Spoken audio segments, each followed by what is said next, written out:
That's really exciting. I mean, going over that. Yeah. Yeah.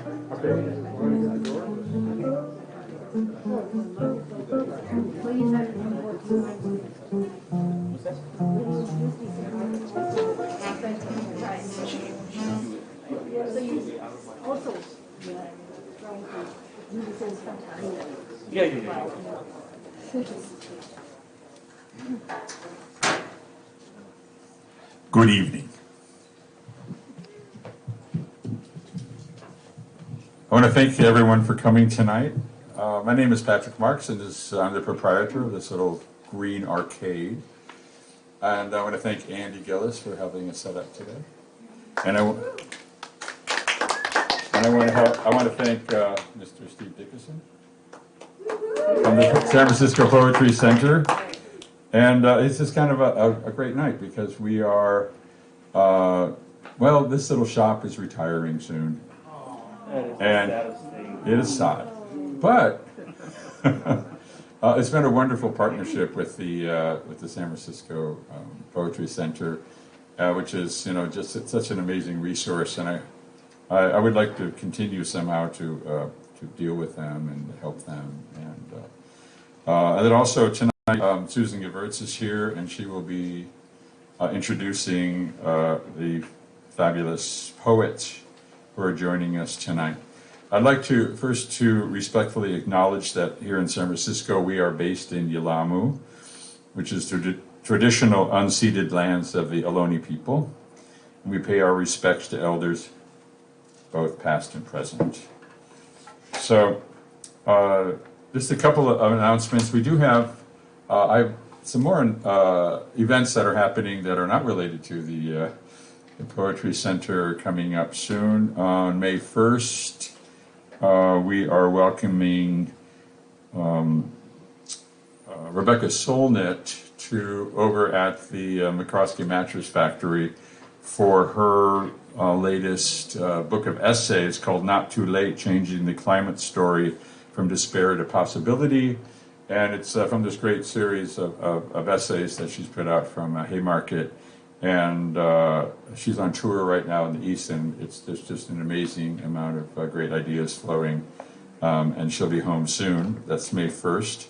And then on May 23rd, Christina Gerhardt, who is Associate Professor at the University of Hawaii, Manoa, she has a new book called Sea Change, an Atlas of Islands in a Rising Ocean.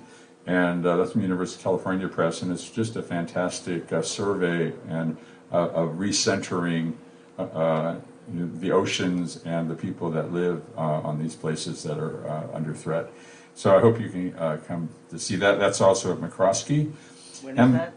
I'm sorry, that is May 23rd, again at McCroskey. And then on June 7th, Susan Gewirtz, who has a new book called Burns, which you can get up at the counter, and Evan Kennedy, who's a fantastic poet. His new book is from City Lights in the Spotlight series, I think. And also Sid Stati, who helps shepherd the small press traffic at this point. He'll be here and he has a new book too, which I haven't even seen yet. I don't know, do you know that? Yeah, yes, it's out. Next evening, I didn't get it. Hugs available. Yeah, I'm just gonna, I don't know, I won't be sentimental, but it's going to be an absence that we'll be feeling. And this has been a home for me personally since 2008, when Patrick opened the store in the fall of 2008, just in time for the economic decline. And somehow managed, working solo for a long time to keep the thing going, and then, with this wonderful group of people, including Andy and others has just made it a real kind of center of the city in some ways, in the way that I've always felt like if I don't know if I could live somewhere where there wasn't a bookstore, and yet, I don't know, it's like they are disappearing on us, and they're being, San Francisco must have had 4 times this number of bookstores at some point as what it has now. And some of us were fortunate to be around during that time. It's just cultural centers, and it really feels like a vital place. Just so much potency here in the room when you walk into a place where all these ideas and words are spinning, and just incredibly brilliant, wonderful people to help you and to be with as friends. And so I've asked a friend, Susan Gewirtz, to give the introductions to Brandon Brown and to Phoebe Giannisi. And Phoebe is visiting all the way from Greece, where she lives in Volos. And Brandon is visiting all the way from the East Bay, where he lives in Richmond. So please welcome Susan Gewirtz.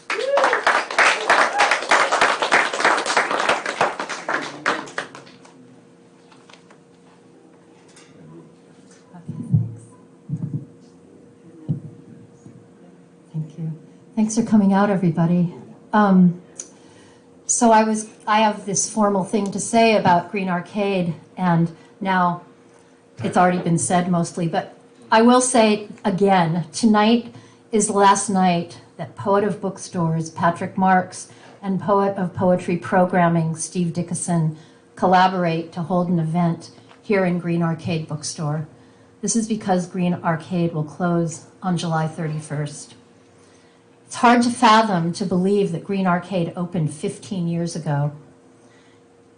Is it possible to write in the medium of book procuring and arrangement, in the medium of programming? Patrick and Steve have shown us that it is, and they are aficionados of this kind of composition and are great in collaboration. Patrick's acute eye and ordering and enlightening generosity of conversation will be deeply missed by many in this room and city. Much gratitude to Patrick also for his generosity in opening Green Arcade to writers, and to the Steve, Elise, and Patrick team for their years of work together to bring us so much amazing programming.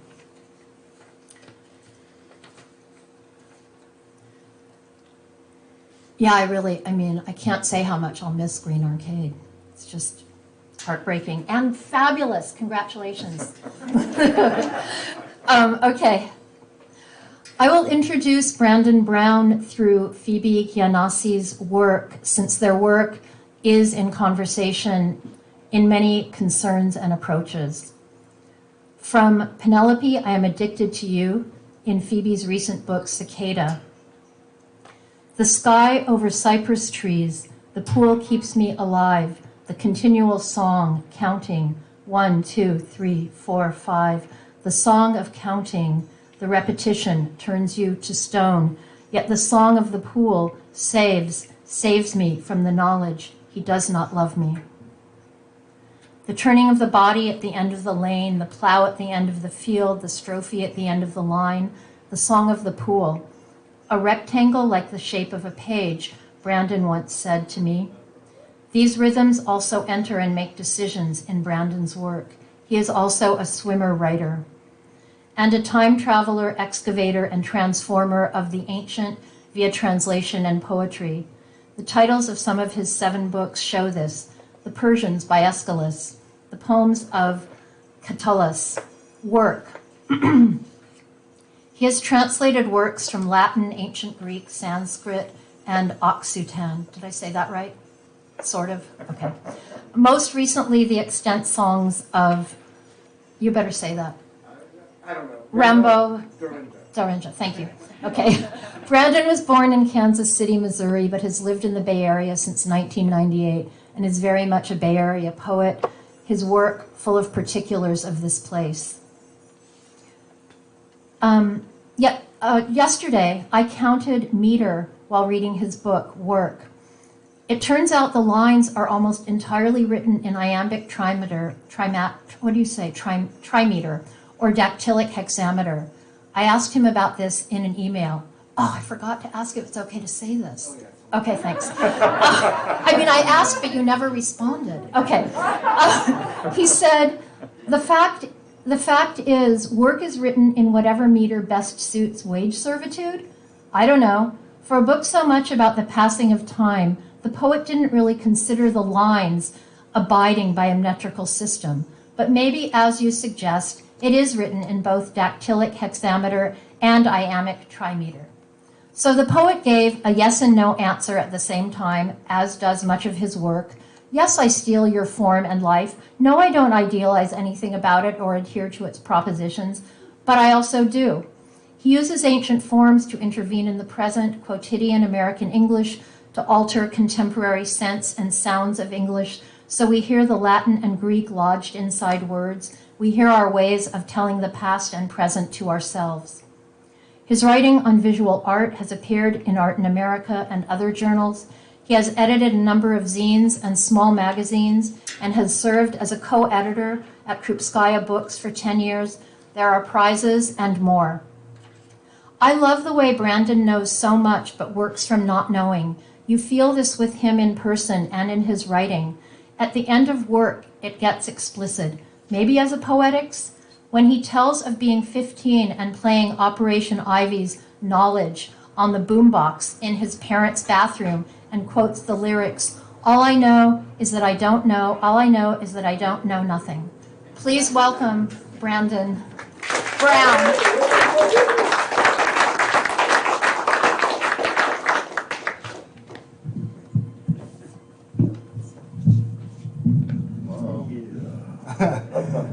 How's that? That seems right. That's good. Hi, everyone. Thank you, Susan. Thank you. Thank you, Steve and Elise. Yeah, and of course, I want to share two of my privileges tonight to share the stage with Phoebe. Welcome to the Bay Area. Can't wait to hear you. And to be reading in this bookstore, which I don't think I ever have, or maybe as part of a group thing or something. But not like this. So it feels good. It feels good to be here. Okay, so I'm gonna start by reading a poem that I wrote 18 years ago when I was in Greece for the first and only time so far. Hope to go back. And I don't think I've ever read this poem out loud, and I didn't even read it on the page for 17 years. So we'll see. It's called The Real Iliad. I'm on an island which has no prosody. There are many tourists photographing me and the island and the sea which surrounds it and beats against the rocks with absolutely no rhythm. No, none of rhythm or intention or expression.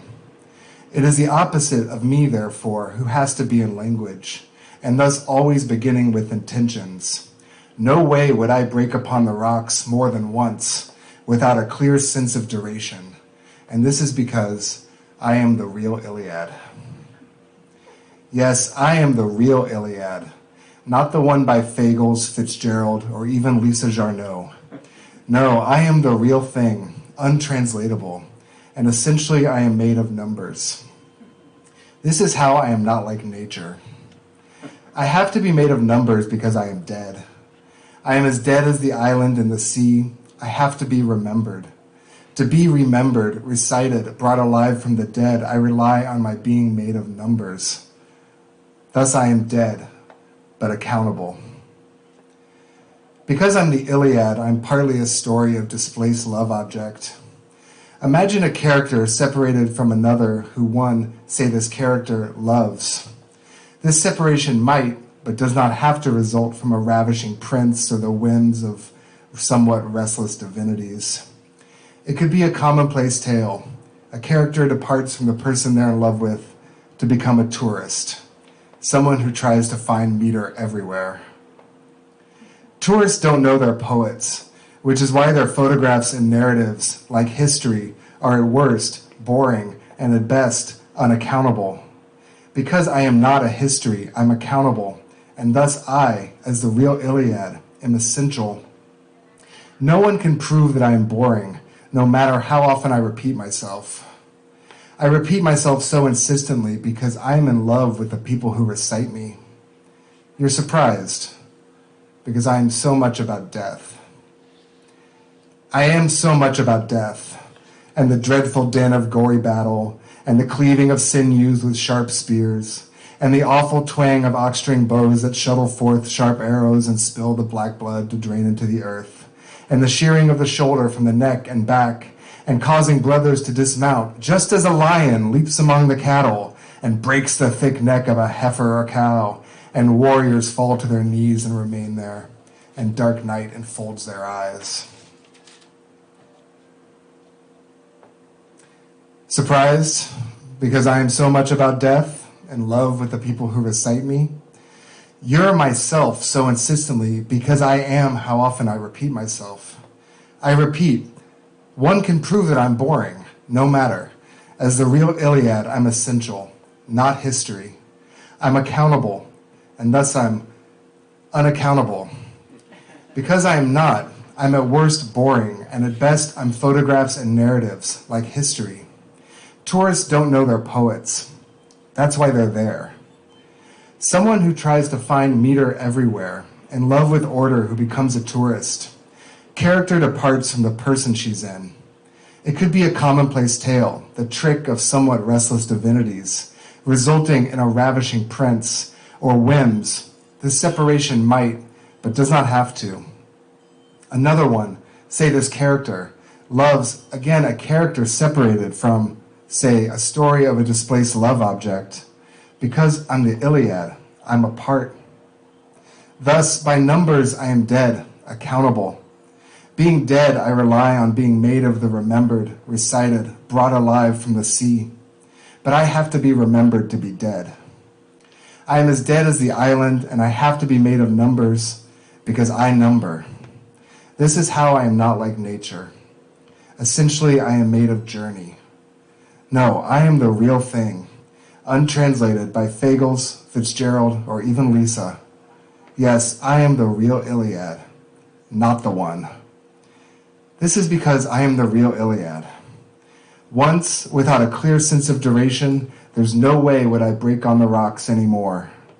And thus, always beginning with intentions. For me, therefore, who has to always be in language, none but expression. It's the opposite. No rhythm. No, none of rhythm or intent. I go beat against the rocks absolutely, and the island, and the sea which surrounds it. There are many tourists photographing me. I'm on an island which has no prosody.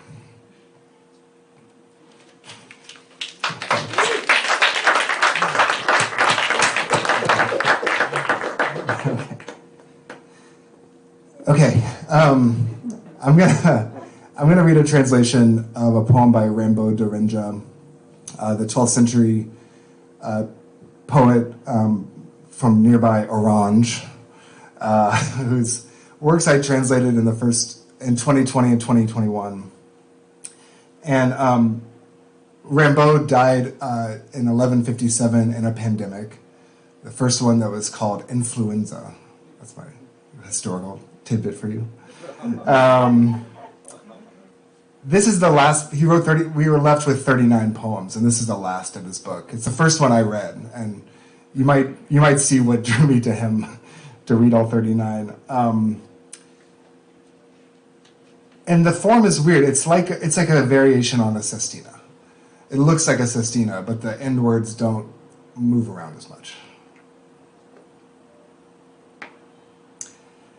Now I see the gleam of the opposite flower along the sharp rocks and hills.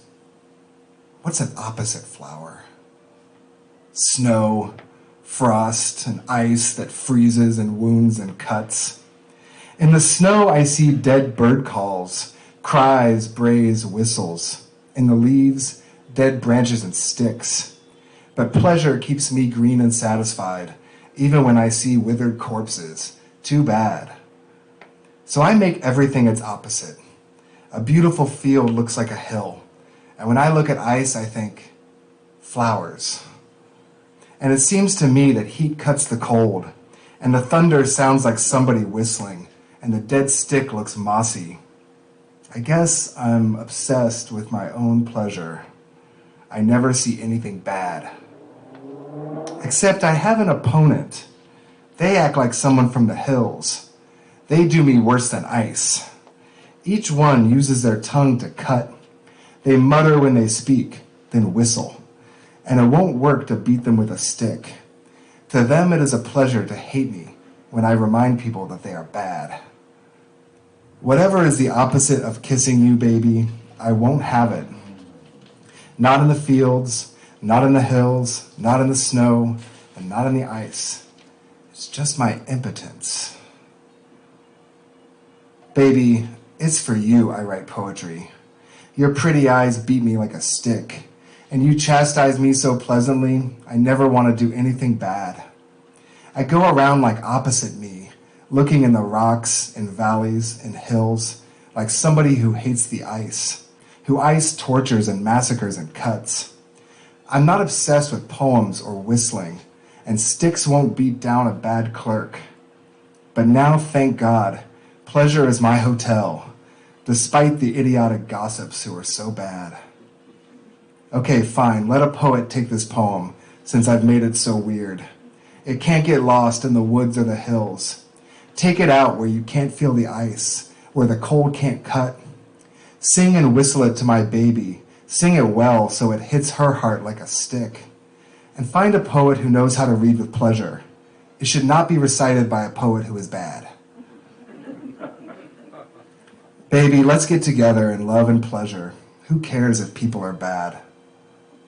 Poet, you have diminished my pleasure. I don't see you reading my poem, and so I hate you.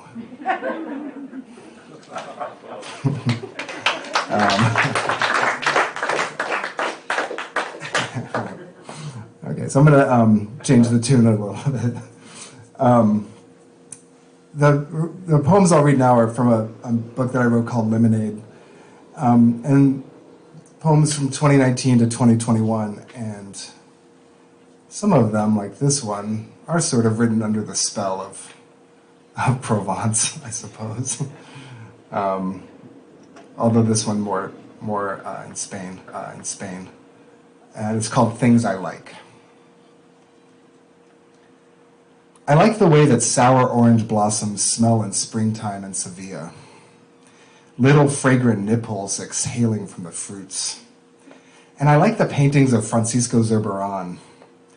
And I love smoked sardines, vermouth on ice, big bloated capers, olive oil, anchovies, the wines of Jerez, and little beers. And I like making someone come with my tongue. And I like when Clay Thompson is in his bag, drowning triples with no dribbles, and the ball washes through twines as if it were a well-built boat on water. And I love writing poems and pieces in prose, and I love reading. And I really take enormous pleasure in thinking about my friends, both here in El Cerrito and all around the world. I seriously love Kat Sinclair's new pamphlet, and I really like Carly Rae Jepsen. I like the late Latin word tostum, which means burned, but used metaphorically means quickly. Like you would say to your lover, if I don't see you toast 'em, then I will fucking die. And I really like that this word is the ancestor of the English word toast, which is cooked and cooked quickly. And toast is good.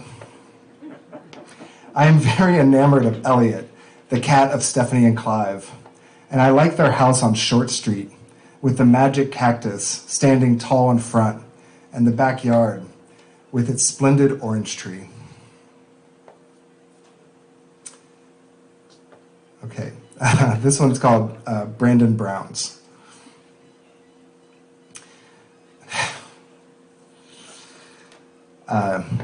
Geneva Chow and I went to a playoff game. Sydney Ponson pitched. I wonder how many Sydney Ponsons there are in the world. Geneva told me there is only one Geneva Chow. There are a lot of Brandon Browns. The big Brandon Brown is a NASCAR driver. He's the one you'll read about. I couldn't watch a NASCAR. I did watch him win a go-kart. Lots of college athletes. a nurse in Vermont, awful Arizona banker, ew. I knew some students of the physicist Brandon Brown at the turn of the century. One of them grew very good mushrooms. Thank you, Todd. Good and strong. What I heard was that Brandon Brown discovered a sixth sense in whales, and he wrote a book called The Theory of Stretchiness. I feel like these two anecdotes are true, but not all the way. Tender, marvelous, terrible Brandon Browns. I've got to mention this book, Brandon Brown, Quiere un Perro, a very popular book for kids. I guess it's about someone called Brandon Brown who looks around for a dog, or wants a dog. I feel like Brandon Brown does not sound that great in Spanish. It definitely did not sound good to Greeks when I was in Greece. When I was in Greece, I wish my name was something normal, like Stavros. In Mexico, sometimes, I tell people my name is Kit.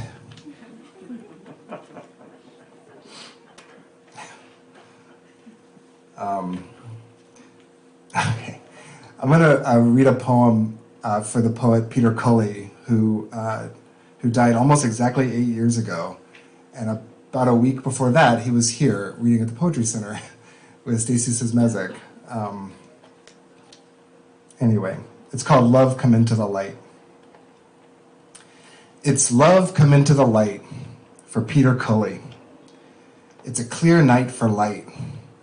It's a clear night for love. Late night, swarthy club. I wish I were the shirt on your body. Instead, I'll go to work, I guess. Morning is just a pendulum, and we are against it. This pear tastes good. It's been exactly 6 years since I saw Peter Cully drink a triple scotch and soda whilst Julian rocked us. This will sound weird, but I try to make his ghost proud. I think it's working. Okay. Thank you. Okay, I'm going to read a poem now called My Mood.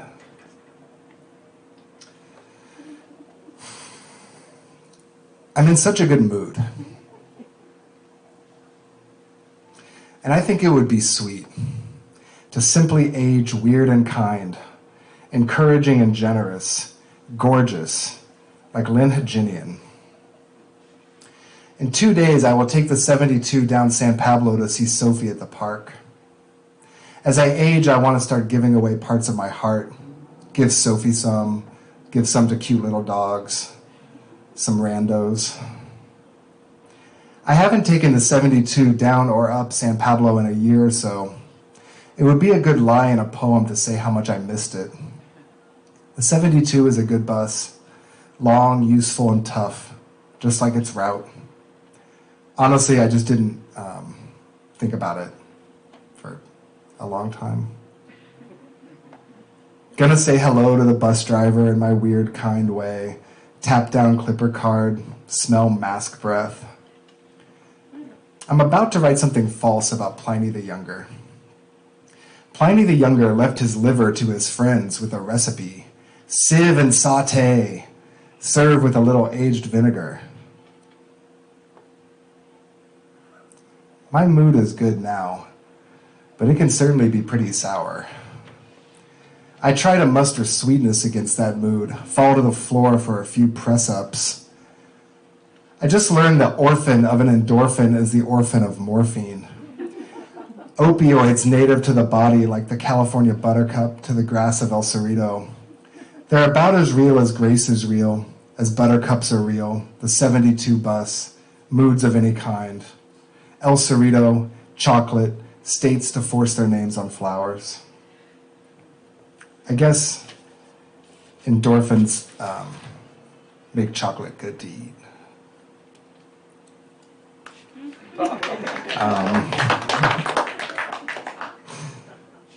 My mood lets itself get changed on long blue yoga mat called a Hemingway. Pliny the Younger wrote a letter to his friend about how much he liked to go to poetry readings in like 90. He died when he was 52, I guess. Young, I think. T-Pain is 37. What kind of mood is this nectarine in? In just 2 days, I'll get off the bus at San Pablo and University and walk a few blocks west to a park called Strawberry Creek to see Sophie. That's such a sweet name for a park, and strawberries, I promise you, are having a moment. Allie showed me her way of eating them with brown sugar and sour cream. And that's a nice way of having something tart and sweet at the same time. Okay, thank you. I'm gonna read a swimming poem. I'm really glad I brought one. I know. I mean, they're all swimming poems in a way, but anyway, it's called The Anarchist Lake. Lake swimming is a whole other thing. I don't know. We didn't talk about lake swimming. It's its own genre. Anyway. It's been 260 days since I was at a pool. Splayed astride double noodle. In the pool, you want to break the law. A noodle can feel rigid on the groin, depending on how you mount it. Anarchists are so great. Lakes are fucking excellent. Most people want to warm before they swim. I'll go in room or sometimes chilly. That's not to brag. I know some otters who love to brace their backs in icy water. I love thinking about our neighbors, hearing Ari and I read our poems to each other last night, together at 6 feet distance. Sarah just learned Nachbar is the German word for neighbor. Swimming in the pool is a collaborative practice, but on the beach, you can be an anarchist. At the beach, it's you and endlessness. The fools who misrecognize the ocean are fucking fools, I guarantee you. Swimming in a river, it kind of depends. I like an anarchist like Courbet painting waves. There's one at the Legion of Honor in San Francisco. It's called A Wave. The Legion of Honor is pretty close to the water, but that's not swimming water. I liked those boozy weekends at Lake Duval before we learned about the feces. I want to swim somewhere yucky. I want to break the law, then end the law. A lake is a good place to party. And I like partying with anarchists. Nachbar literally means next dweller. I like this bar in Iceland called Nasty Bar. It just meant next bar. We stayed in this great big house full of anarchists. For 3 days, they had poets in their attic. Swimming in Iceland.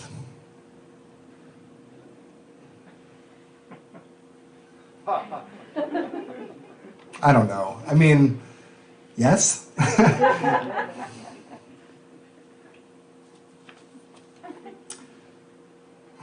don't know. I love holding Allie's body underneath the water, love feeling that. Otherwise, I fire back and forth and count, or float on back and watch the clouds through shades, or go out into the middle of the lake and looking back, try to figure out some way to break the law. Okay, I'm going to read a poem called Blue.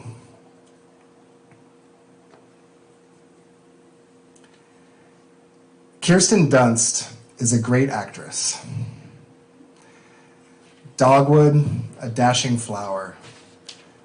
Mustard is wonderful to eat. These phrases keep me up in bed, insisting on their truth, like the beat of a minor pop vehicle, an afterthought really, written with Rihanna in mind and delegated to, I don't know. You hear it at an opportune time and become its servant. Usually when I am this sad, I turn to pop music, to trestle what I can't nest. But Allie sleeps kindly beside me. Even my phone's tucked in for the night, quietly losing heart. Someday it will take space in a wastebasket. We all will. In the morning, I run to its arms, but by then, I don't want to hear anything. 7:10 a.m., and the air in El Cerrito smells like frying little fish, which are delicious to eat. Big flowers bloom out of their bags. Kirsten Dunst is a great and underrated actress. Oh, my friends, can you fucking believe that this is the world, and nowhere in it is Kevin Killian?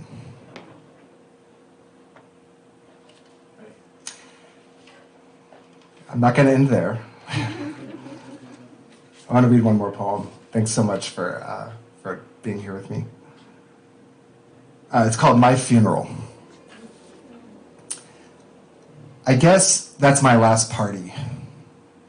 So I'll do what I always do at parties. Bum smokes, drink too much, stay too late, talk too much, say too much, cower in the bathroom, hover on the porch, hug everyone, look terrific, disappear. Forget most of what I said, smoked, drank, did. Sleep in the next morning, write a text to the hosts to say thank you for that magnificent party. See you soon, I hope. Thanks, everyone.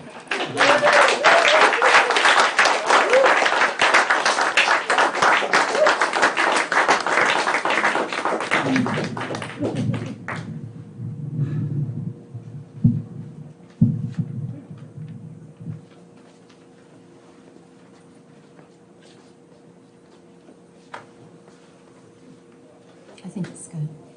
Thank you, Brandon.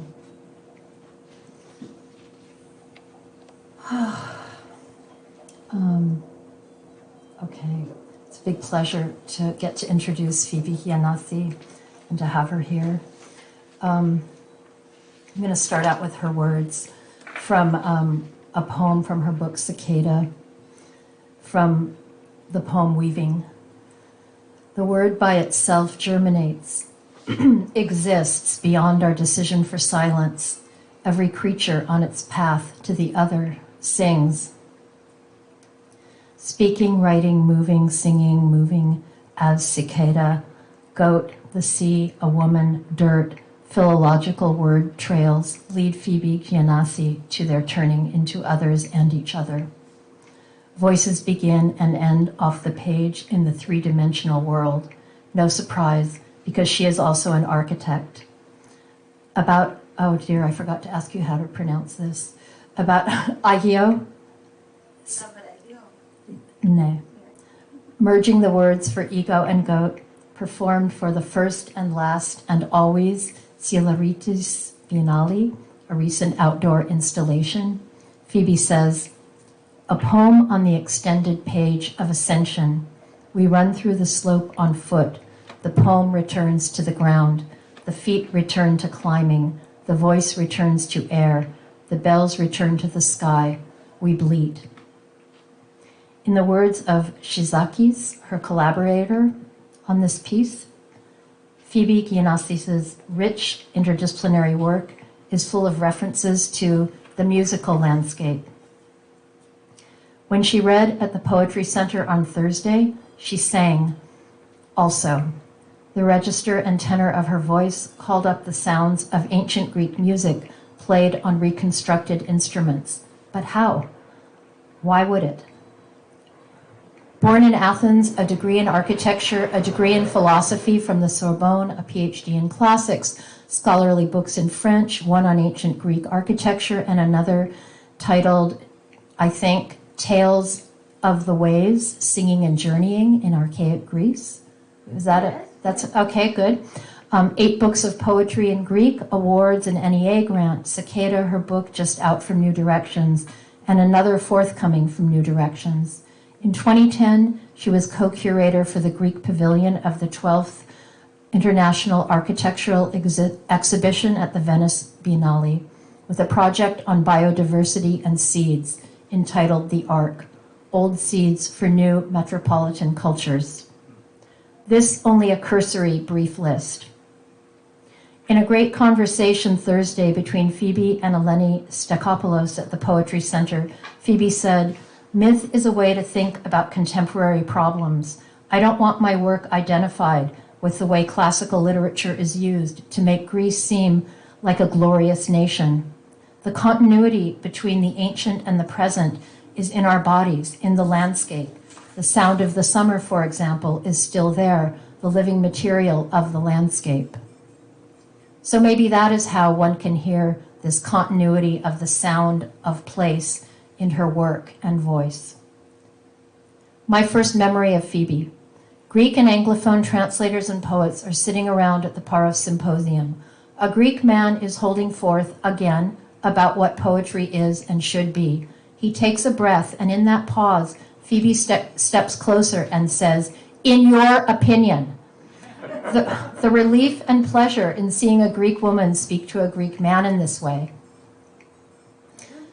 You don't? I remember so well. Do you remember? Were you there? Anyway, I'll never forget. Phoebe's is a polyphonic and chimeric poetics, a mixing of genres and media. She performs poetry, creates soundworks, videos, and poetic installations. Her last 5 projects and books in the field of eco-poetics focus on animal poets and their connection to land, myth, gender, and human communities using scholarly and anthropological work.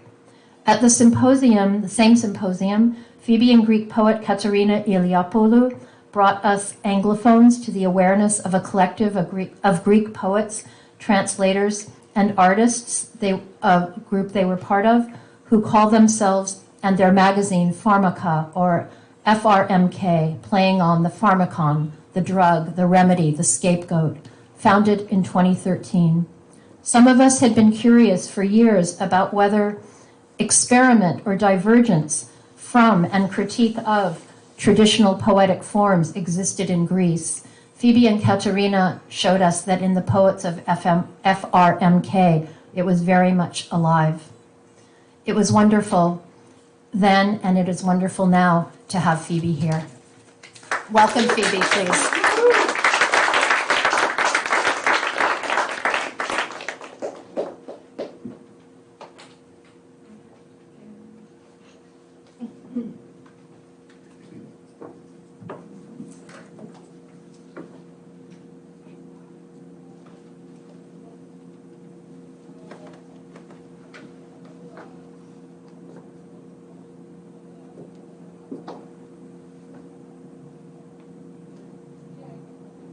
Okay, so I want to thank everybody that is here with us.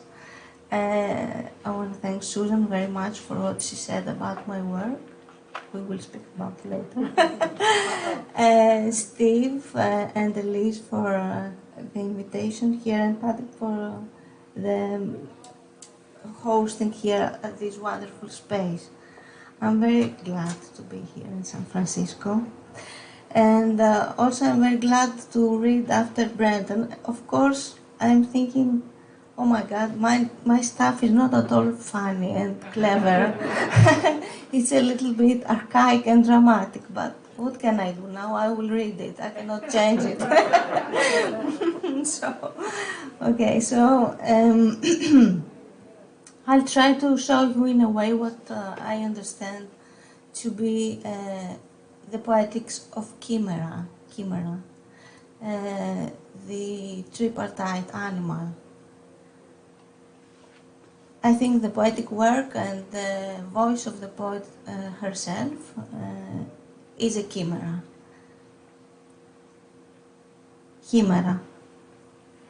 I var ein θείον γένος ουδ ανθρώπινον προς θελέον όπιστε δε δράκον μέση δε χήμερα δεινών αποπνίους απειρός μένος εθωμένιο. Chimera, noun. A she-goat. In Greek mythology, a fire-breathing female monster with a lion's head, a goat's body, and a serpent's tail. Sorry for my pronunciation in English. Any mythical animal with parts taken from various animals. a thing that is hoped or wished for, but in fact is impossible to achieve. Biology, an organism containing a mixture of genetically different tissues.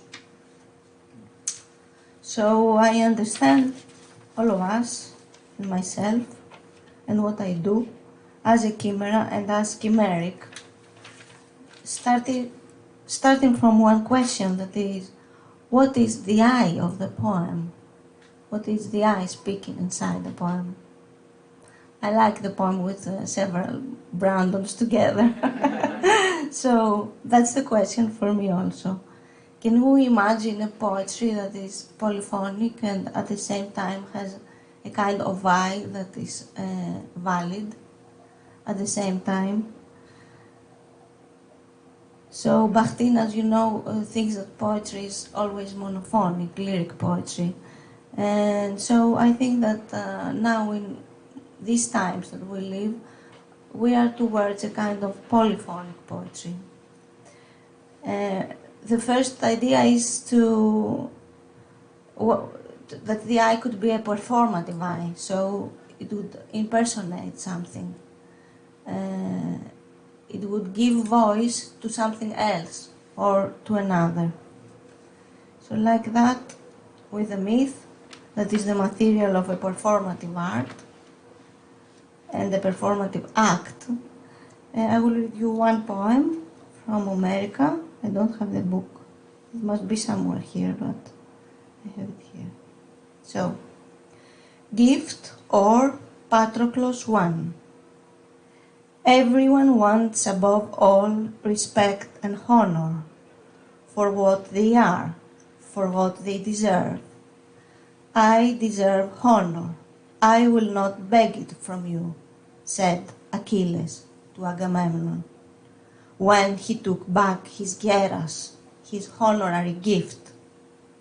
He said also to Odysseus, he is the one with authority, but I am the better of the Achaeans.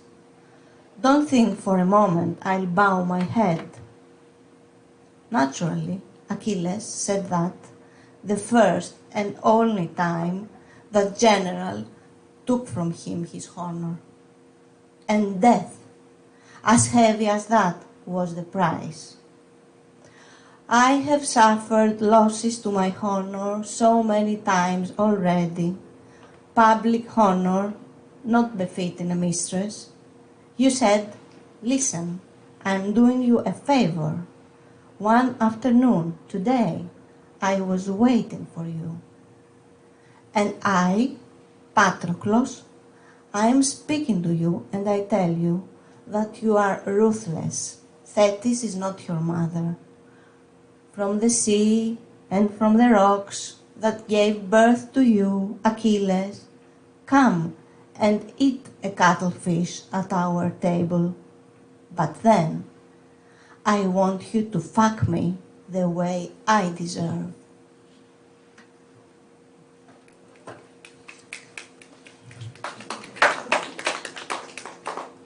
So, then another way to understand this kind of multiple voice is to think about a kind of ego that perhaps has an etymology from edo. So this etymology connects the person, the I, and the place from where this I is speaking. So a place can host a multiplicity of other beings, not the one that speaks, but all the others that can be heard together. The voice of the land, the voice of the machines outside, the weather, everything. So from there we can imagine a poetry that can be polyphonic.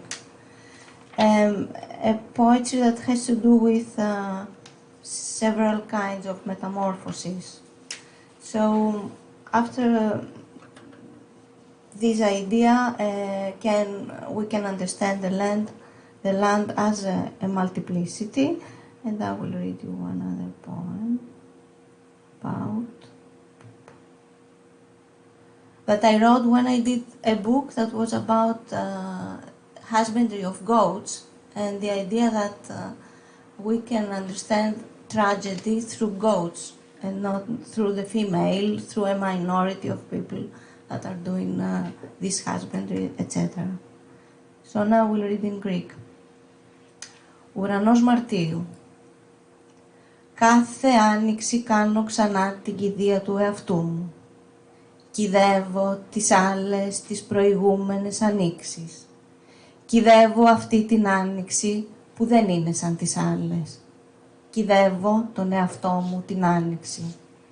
Για να σουρθώ μέσα στο σώμα μου το καλοκαίρι, να αρπαχτώ από το ξεραμένο του τομάρι το φθινόπορο και το χειμώνα πεισματικά να επιμείνω στο φάντασμα του καταναγκασμού μου. Ναι, ο χειμώνας θα μπορούσε να έχει την απόλυτη ελευθερία, την ύπαρξη στην απαραδοσύνη, του μογγόλικου οροπεδίου, τον καλπασμό των μαλλιαρών στολισμένων αλόγων, τα λόγια των τραγουδιστών μιας άλλης εποχής αφηγητών. Αλλά εκεί, στο τέλος του χειμώνα, μέσα στην κούραση, το γάματο της προγραμματισμένης καθημερινότητας, ένα αστέρι μπορεί έφνης να αστράψει στον ουρανό τη σκούπα ίνου που πίνουμε μοναχικά μαζί. Και η λάμψη του άστρου να μας ξεστρατήσει σε παλιά μονοπάτια οδηγώντας για να τα ανοίξουμε ξανά. Χρέος μας αυτό το άνοιγμα, τα μονοπάτια σχεδόν έκλεισαν από κλαδιά και φτέρες. Μέρος του χρέους η εγκατάλειψη. Ξανά και ξανά κάθε χρόνο κηδεύουμε αυτό εκεί που προϋπήρξαμε και πίσω το αφήνουμε, ένα έκδημα στο σχήμα του, ένα μοναδικό έκδημα, διαφορετικό καθένα από τα άλλα πολλαπλό. Το θάβουμε σε τελετή μέσα στα χόρτα, το αφήνουμε στον στιβολμένο μίσχο του ξερόχορτου που ξεριζώσαμε και πάνω του ήταν κολλημένο. Το θάβουμε. Στην άμμο, στη θάλασσα το ρίχνουμε. Στο δρόμο συναντάμε γυναίκες να κρατούν μπουκέτα αγριολούλουδα στα χέρια με όψη περισυλλογής. Αργά και βασανιστικά αρχίζουμε να ξεχερσώνουμε τους δρόμους. Κίνδε στον ενδιάμεσο χώρο του μισοανοιγμένου. Κάτω από το χώμα, σε μυριάδες πλάσματα, κοιμάται η άνοιξη. So it's too big. I thought it was smaller. I don't know if we have time to read also the translation. Yes, we do. Okay. Forgive me, but I cannot say it very well in English. Sorry. Each spring I give again the burial of myself. I bury the others, the previous springs. I bury this spring which is not like the rest. I bury myself in spring. I crawl inside my body in summer. I tear from the desiccated hide of autumn and winter stubbornly to insist the ghost of my compulsion. Yes, winter would have complete freedom, existence in the vast expanse of Mongolian highland, the gallop of long-haired horses, the words of singers from another season, storytellers, but like when, at the end of winter, in the fatigue, the exhaustion of daily regimen, a star flashes suddenly in the sky of the cup of wine we are drinking in solitude together. And the stars gleamed, leading us astray down old paths, driving us to open once more. We owe this opening. The path's abandonment. Again and again, each year, we bury what once lived here and leave it, a carapace, its shape, and only carapace, each different but multiple.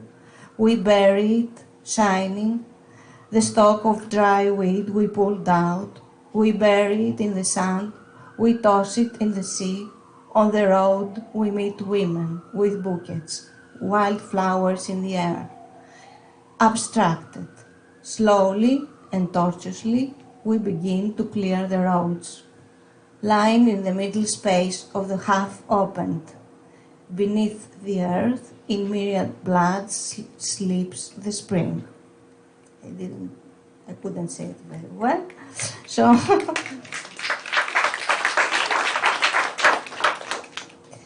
so the book Cicada, as Susan said, is one book on the animals, the first of a trilogy. So this carapace on which I was referring before is the body of the cicada after its metamorphosis. So the idea of the book was the insect by itself, the insect inside summer, the sound of summer, the music of the landscape that is multisensorial, it's not only music. And the life of the insect, which is an insect that has to get rid of his old body, to have a new body, and to spring wings from that, sprout wings from that body, in order to become adult and sing, and have a sexual intercourse, and then die. That's the whole story.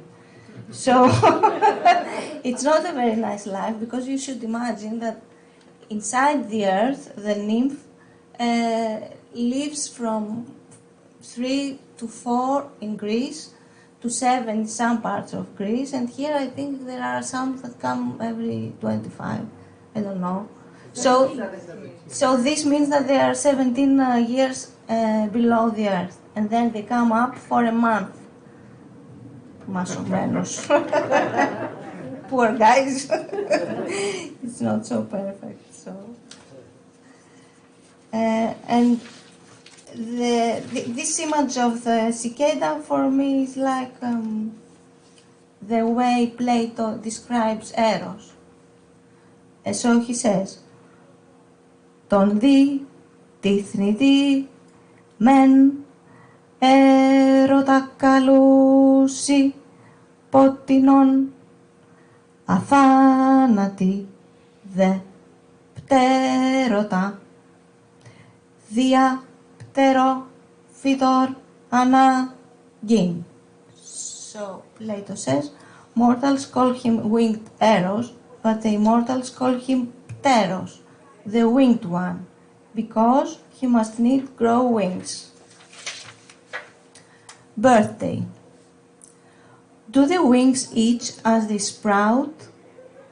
When from the belly's opening you first raised your head, and pushing from the pain sprang into the light to cry out, were your eyes open? Did you listen to their words as they held gently your contorted body, gathered legs tucked, and the day warm? A woman giving birth on the floor of her car. Is each growth painful as the first? Doesn't one grow at the same pulse, imperceptibly? Or is it after periods of stasis, when motion seizes you suddenly and you grow and are unbearably changed? Do you cast off the old like the flower its petals in the dew that you suck again and again? Inhabited by night's afflictions, do you open your morning eyes landwise to survey the world? You've gathered the stars, you hold them in your hands, you scatter them onto the earth and the sand. Taller than ever, you, the tree, we fit inside your tiny shadow, lighter now, lighter.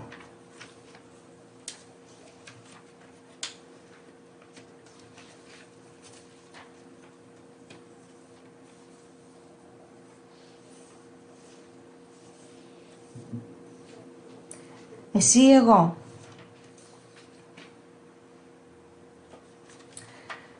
Να δίνεις χωρίς να ζητώ. Να δίνεις επειδή εσύ θέλεις να δώσεις χωρίς καν να γνωρίζεις πως δίνεις.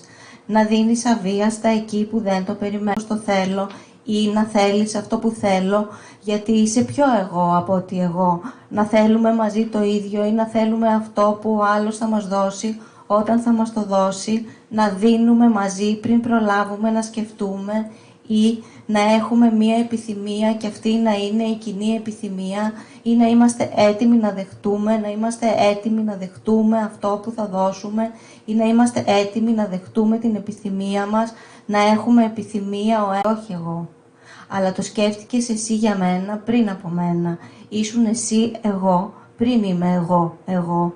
Επειδή είμαστε οι δύο μαζί, κάτι άλλο που πηγαίνει ακόμα πιο πέρα από του καθενός μας χωριστά το εγώ.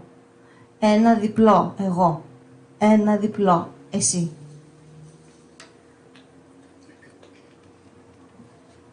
Okay, now we'll read the English.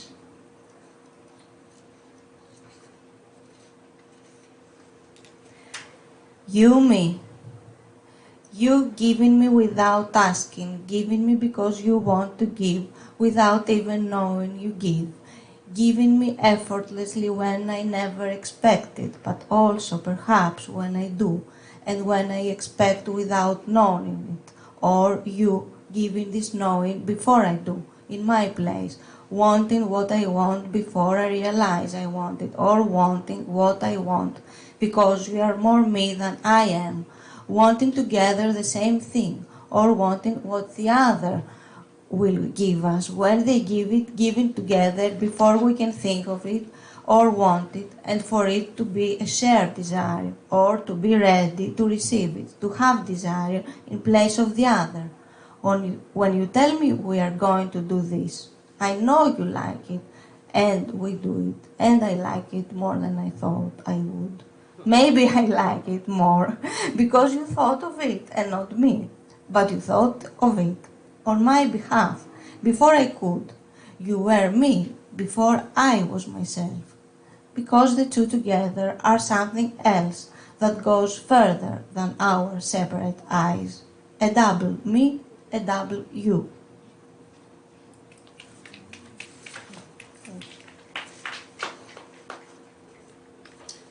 What else I wanted to read?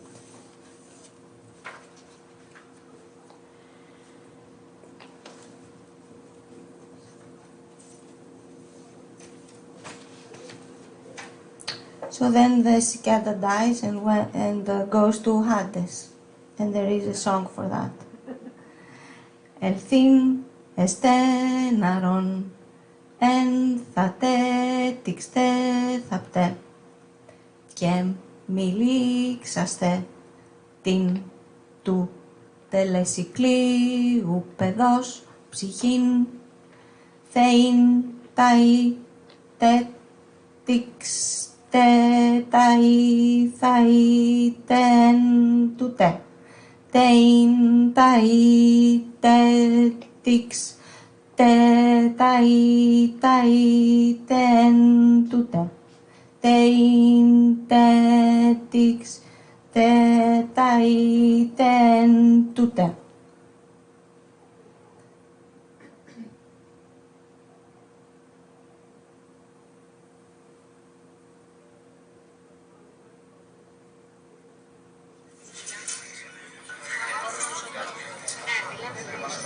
Do you hear?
Next to that,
Όσο δέχεται από τα μάτια την απορροή του κάλους, θερμαίνεται και ποτίζεται η ανάπτυξη των φτερών.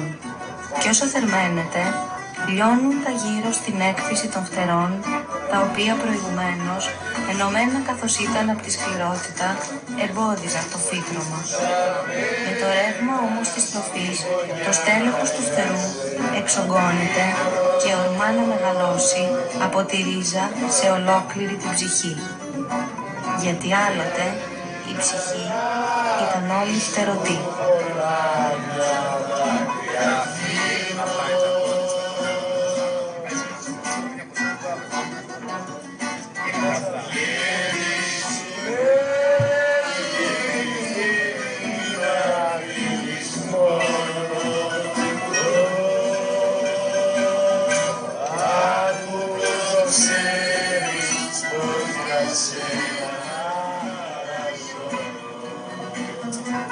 Παγουρίζουνε τα φτερά όταν βγαίνουν.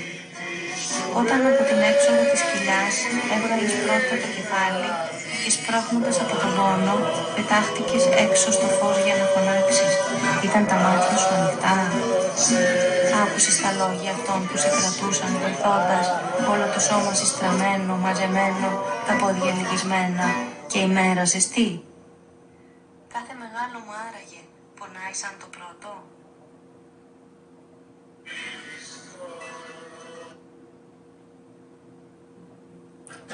That was it. Thank you.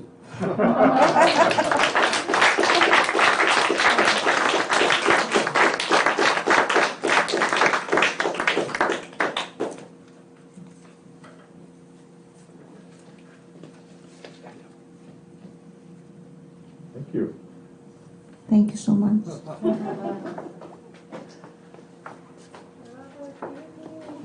Thank you all, and thank Elise and Steve from the Poetry Center. Yay! And all the poets, and Brandon, and Phoebe, and Susan, and then Bob, and Mozam, and Melissa, and Alan, everybody. And we have books, by the way, from the poets up here at the... let's keep the dream alive. Thank you so much. That's it.